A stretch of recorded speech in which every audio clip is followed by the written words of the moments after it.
Hello guys, welcome to Discut tech YouTube channel. வீடியோவில் நம்ம எதை பற்றி பார்த்தீங்கன்னா வேறு பார்த்தீங்கன்னா பிக் பாஸ் சீசன் 7 தமிழ் வந்து முடிவுக்கு வந்துருச்சு. டைட்டில் வின்னர் எல்லாரும் எதிர்பார்த்த மாதிரி ஒருத்தவங்க தான் டைட்டிலில் ஜெயிச்சிருக்காங்க. அதை பற்றின experience Bigg Boss season 7 Tamil எப்படி இருந்துச்சு, டைட்டில் வின்னர் யார், ரன்னர் யார், செகண்ட் ரன்னர் யாருன்றதை இந்த வீடியோவில் நம்ம பார்க்க போகிறோம். அதுக்கு மாதிரி நீங்கள் நம்ம சேனல் சப்ஸ்கிரைப் மறக்காம சப்ஸ்கிரைப் பண்ணிக்கோங்க, பார்த்துருக்கு பெல் பண்ணால் ப்ரெஸ் பண்ணிக்கோங்க. அப்போ தான் நான் போகிற வீடியோ போகிற நோட்டிஃபிகேஷன் சேரும், நீங்கள் ஓட்டு பண்ணி வீடியோ பார்த்து என்ஜாய் பண்ண முடியும். ஓகே, வாங்க வீடியோக்குள்ளே போகலாம்.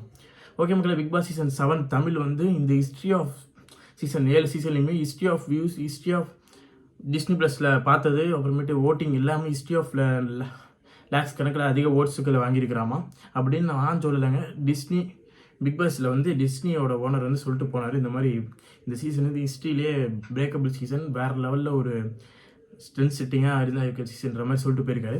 அது எந்த அளவுக்கு உண்மைன்னு தெரியல. மக்கள் நீங்கள் சொல்லுங்கள், இது அவர் சொன்னது உண்மையா இல்லை உண்மை இல்லையான்றது. எனக்கு தெரிஞ்சு என்னை பார்த்த வரைக்கும் இது உண்மைன்னு தான் நினைக்கிறேன். ஏன்னா அர்ச்சனான்ற ஒன்று ஆர்மிக்கு மட்டுமே ஏகப்பட்ட ஓட்டுகள் போயிருக்குன்றது என்னோட ஒரு கணிப்பு. ஏன்னா அவங்கள வந்து அலோன் ஜோனில் போட்டு தனிமையில் போட்டு தாக்குனாங்க. மக்கள் வந்து இங்கே ஓட்டில் வந்து அவங்களோட சப்போர்ட்டை கொடுத்துட்டு, என்னதான் விஜய் டிவி வந்து வேற ஒருத்தவங்களை டைட்டில் ஜெயிக்கணும்னு முயற்சி பண்ணியிருந்தாலும் அந்த ஓட்டோட பவரில், மக்கள் பவரில் இப்போ மக்கள் சொன்ன அவங்களே ஜெயிச்சிருக்காங்க. அர்ச்சனாவே டைட்டில் வின் பண்ணியிருக்காங்க. அர்ச்சனா டைட்டில் வின் பண்ணது வந்து மக்கள் வந்து பிரதீப்புக்கு ஜெயிக்கலை, அதனால் அர்ச்சனா ஜெயிச்சிருக்காங்க. நாங்கள் ஹாப்பி தான். பிரதீப் ஃபேன்ஸ் எல்லாருமே செம்ம ஹாப்பியாக இருக்காங்க அர்ச்சனா ஜெயிச்சதில். ஏன்னா பிரதீப்புக்கு குரல் கொடுத்தது அர்ச்சனா. ரெட் கார்டு கொடுக்காம இந்த மாதிரி சில விஷயங்களை சொல்லி பிரதீப்புக்கு நியாயம் கேட்டு போராடினது அர்ச்சனா. அந்த அர்ச்சனாவுக்கு டைட்டில் கிடச்சிருக்கு. அதுக்கப்புறம் அர்ச்சனாவை தனிமையில் போட்டு வச்சு செஞ்சாங்க. அதெல்லாம் நான் தாண்டி வருவேன் அப்படின்னு அர்ச்சனா வந்தது ஒரு கெத்தான ஒரு விஷயம் தான். ரைசிங் ஸ்டார்ன்றதில் ஒரு அர்த்தம் இருக்குது. அவங்க மத்தியில் ரைசிங் ஸ்டார்ன்ற ஒரு பட்டம் வேறு கொடுத்தாங்க. அது வந்து அவங்களுக்கு ஆப்டபுளாக சூட்டபுளாக இருக்கும், அது எந்த சந்தேகம் இல்லை. நீங்கள் எதிர்பார்த்த மாதிரி அர்ச்சனா வந்து டைட்டில் வின் பண்ணியிருக்காங்க. இதை பற்றி நீங்கள் என்ன நினைக்கிறீங்க, எந்த அளவுக்கு எக்ஸைட்மெண்ட்டாக ஜாலியாக இருக்கீங்கன்றதை மறக்காமல் நம்ம ஃபஸ்ட்டு கண்ணுங்க.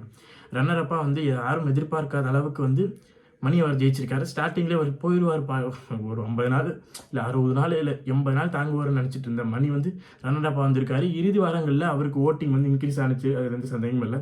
ஏன்னா அவரோட தனித்துவத்தை அவர் வந்து எக்ஸ்ப்ளோர் பண்ணார்.